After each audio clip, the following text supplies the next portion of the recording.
Hello everyone and welcome to Cinderful Gaming. In today's video we're going to take a look at getting started with the Fyreslayers in Warhammer Age of Sigmar 4th edition, using the faction Spearhead box set as a starting point. Today's game is played on the fantastic battle mats from our longtime supporters Mithras Games. Top quality battle mats from New Zealand that have a variety of different designs that can suit almost any battlefield you could imagine.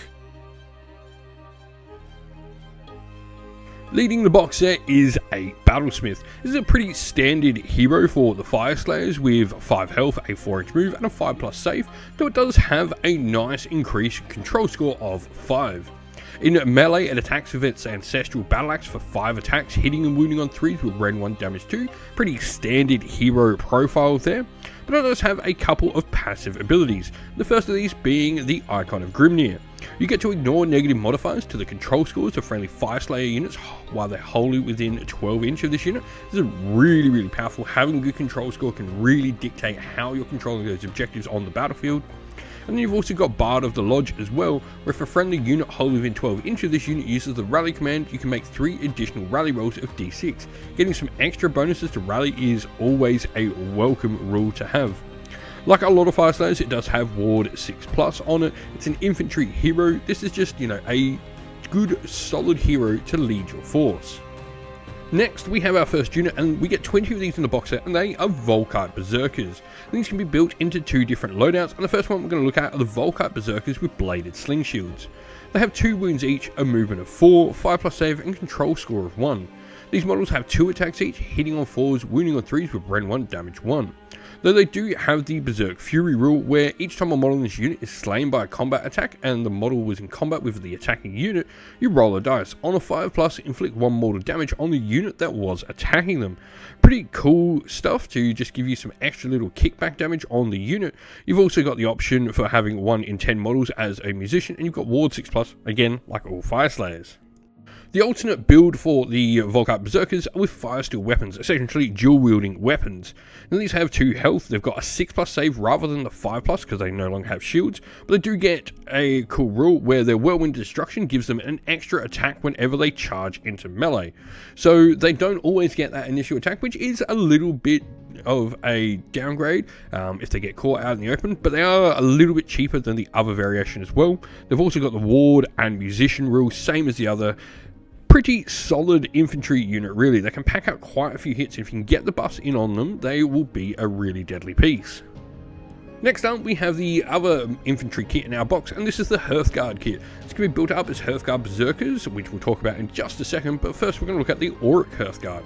These are a shooting unit and bring their magma pikes, which are 12-inch range, 2 attacks, 4s to hit with 3s to wound, Ren 1 damage d3 with the shoot in combat ability.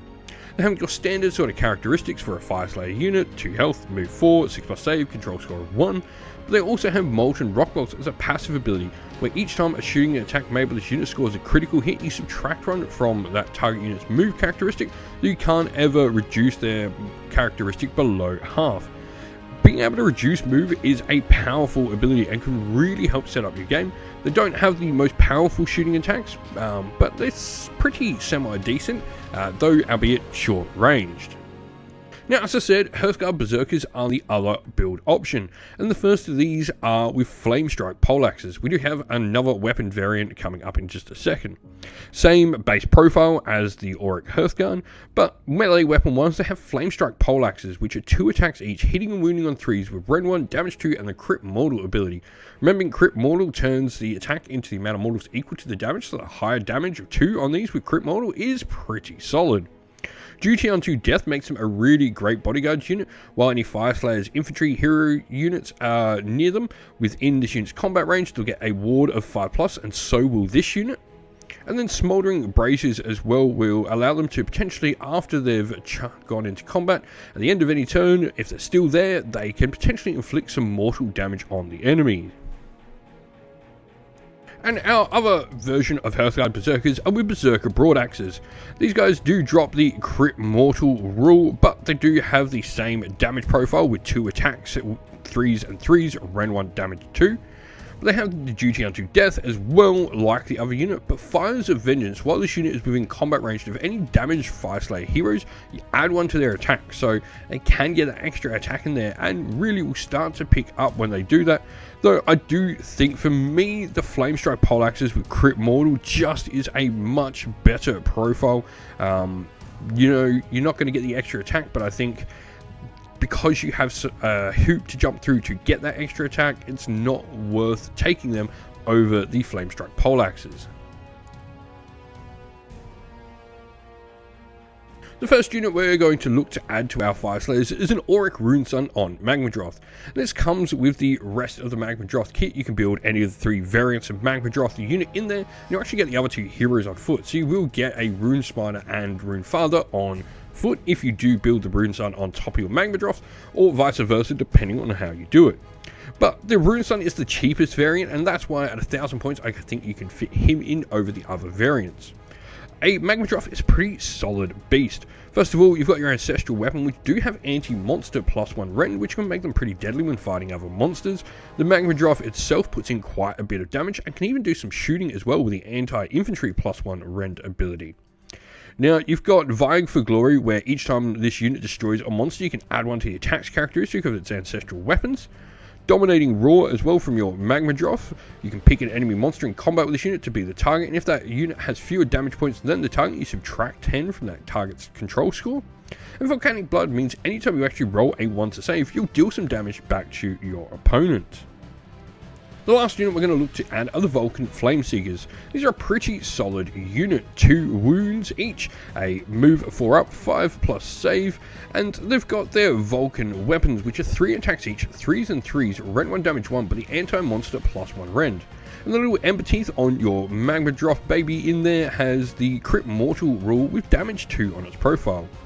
Now, you've also got the Drothmasters, where you can pick an enemy monster in combat with the unit to be the target, roll a dice. On a 3+, you subtract D3 from the damage characteristic of that target companion's melee weapons, which can really hamper monsters. What's really cool as well is you do like Age of Sigmar Warcry, the skirmish game. These are a fully playable warband with their own unique rules for every model in the unit to use in that game system as well. Our army today, we're obviously going to be playing Fyreslayers, but we've gone with the Warrior Kinbad. Now, this one here definitely benefits having a bunch of infantry, which is the majority of our force. The effect of it is a passive ability where we get to add 1 to our wound rolls for combat attacks made by friendly Fyreslayer infantry units that charged in the same turn. This is pretty good considering we're going to go for the Firesteel hand weapon variants, which get a bonus attack when they charge as well. Our first regiment is going to be led by our Battlesmith, and our Battlesmith has gone for taking a heroic trait called Ashbeard. This actually makes them a priest 1, and if we did give this to a priest, that priest will actually get +1 to their prayers as well. Priests are really solid in the new edition, so this is a cool little bit to give us some extra power. Now, not only this, but his units, we're going to have a unit of Hurkar Berserkers with Flamestrike Poleaxes to protect the model, and then we're also going to have a unit of Volkar Berserkers with Firesteel weapons. And our second and last regiment in here is going to be our Auric Runesun on Magmadroth, leading it with the artifact of power, the Droth Helm. The Droth Helm actually gets to add 1 to the hit rolls for companion weapons used by friendly Fyreslayers, including itself wholly within 12 inch of this unit, so our Magmadroth's going to get a little bit more punchy. For units in the regiment, we're then going to have our other unit of Volkite Berserkers with the dual-wielding Firesteel weapons, and then we've got our Vulcan Flameseekers as well. We hope this video was helpful in getting you started with Warhammer Age of Sigmar, and it was able to give you some ideas and inspiration to start your own force in the game.